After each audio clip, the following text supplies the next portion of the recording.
What's up, YouTube? It's Joel here. We have a stimulus update and more related news on that third stimulus check and the almost inevitable fourth stimulus check that is coming. Also, the IRS is sending additional extra stimulus payments to people called Plus Up stimulus payments. Learn how to apply. Also, we have an update for 1 million new people for them to have some more student loan relief. Find out if you're one of the lucky ones. Now, I know that there are so many that don't believe there will be any more stimulus checks, but how many of you said there wouldn't be a second or a third stimulus check? And I know this can't go on forever, but with who's in control of the House and the Senate and the presidency, the demand that's growing for these direct stimulus payments, it's not a matter of if, but when they will be hitting our bank accounts. Let me know in the comments if you didn't think there would be a second or a third stimulus check. If you can do me a favor and smash that like button for the YouTube algorithm, I really appreciate it and all the support. The last stimulus checks were passed on March 11th, and we are already talking about another stimulus package in the realm of $2 to $3 trillion. And there's some people that want it to be more. But there is gaining momentum of a fourth stimulus check, along with student loan cancellations, automatic unemployment extensions, as well as increased aid to families with children. So the IRS is doing something a little unexpected concerning those third stimulus checks. They are actually giving out an additional extra cash stimulus payment to people that have already received their stimulus checks. And these extra payments are called Plus Up payments. So if you want to apply for a Plus Up payment, which means some more extra cash, the IRS has said you need to file your 2020 taxes. So whether you're normally filing taxes or not, filing your taxes for 2020, whether you have any income or not, will allow the IRS to be able to see if you qualify for the additional Plus Up stimulus payments. If you have any questions concerning that, please ask it down in the comment section and I'll bring the answers. Now on to the fourth stimulus checks. There is growing momentum. And the only reason there is something worth considering is because of the Democrats are in full control right now in all the chambers of Congress. With 21 Senate Democrats, they have written a letter to President Biden, and they're tweeting about it.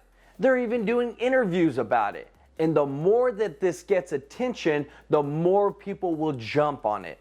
Also, the Democrats can use budget reconciliation to pass more relief to Americans in the form of stimulus checks. This is the same way that they got the last stimulus package passed. So why would they do that? Because they only need 50 votes in the Senate to pass this bill instead of the normal 60. Now, there is already in the mind of Chuck Schumer, the Senate Majority Leader, more stimulus checks and more student loan forgiveness. Schumer wants to maximize his options to allow the Senate Democrats multiple pathways to advance President Biden's Build Back Better agenda.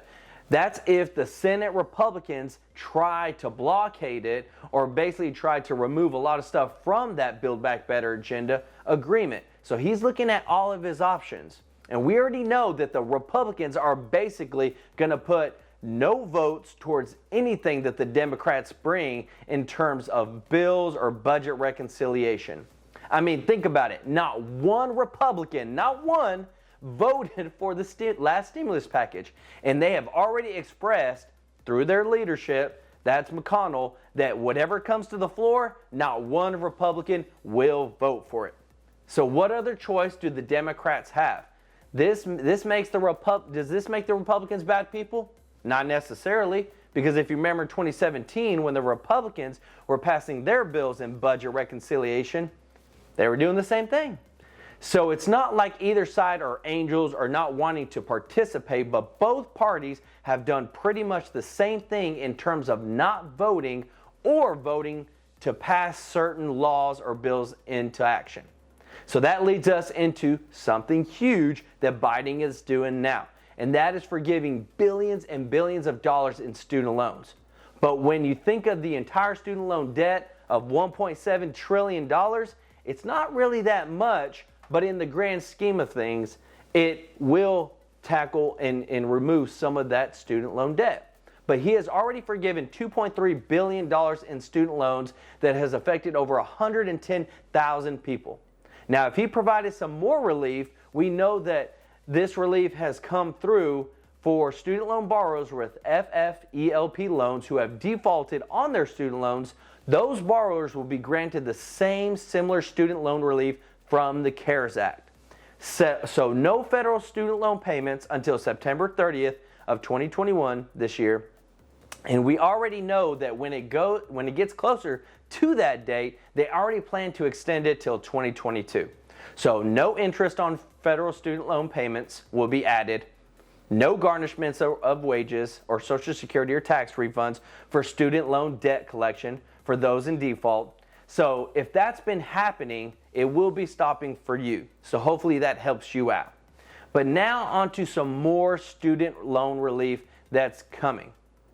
President Joe Biden has asked Education Secretary Miguel Cardona to prepare a memo about his legal authority to cancel student loan debt to his Chief of Staff, Ron Klain. Now, this memo will be sent to Biden's desk in the next couple of weeks, and then we can expect to see some more relief on the way.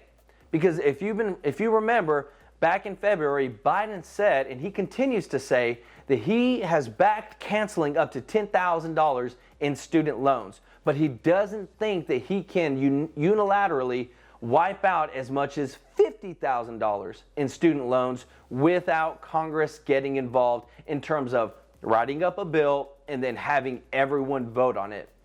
But we have Senate Majority Leader Chuck Schumer and Senator Elizabeth Warren, who says that Biden does have the ability to cancel $50,000 in student loans. Now, I don't know if they're reading the same laws or not, but what we can conclude is that it's probably not going to be more than $50,000 in student loan cancellations, because no one is offering to cancel more than that. But at the same time, too, Biden wants to cancel $10,000. So it's probably going to be somewhere in between those two amounts. Now, right now, more than 40 million people in the U.S. have student loan debt. White House Press Secretary Jen Psaki said that Biden would be eager to sign a bill that provided $10,000 in student loan debt relief. But whether it gets passed in a bill or by executive action, there will be some student loan cancellations this year. If you have any questions, please ask in the comments section and I'll bring the answers. Don't forget, if you want to start investing and building some wealth, start by getting 2 free stocks with Webull, or if you prefer, Robinhood. Those links are down in the description, and I'm telling you, it's free money and it gets you started on the path to wealth, and that I'm going to help you through in terms of learning how to invest for beginners. So remember, those links are down in the description. And don't forget to like, subscribe, and hit that notification bell to stay up to date on all stimulus and related news that affects you and learn how to build some wealth. This is Joel with True Life Investing. Until next time, peace out.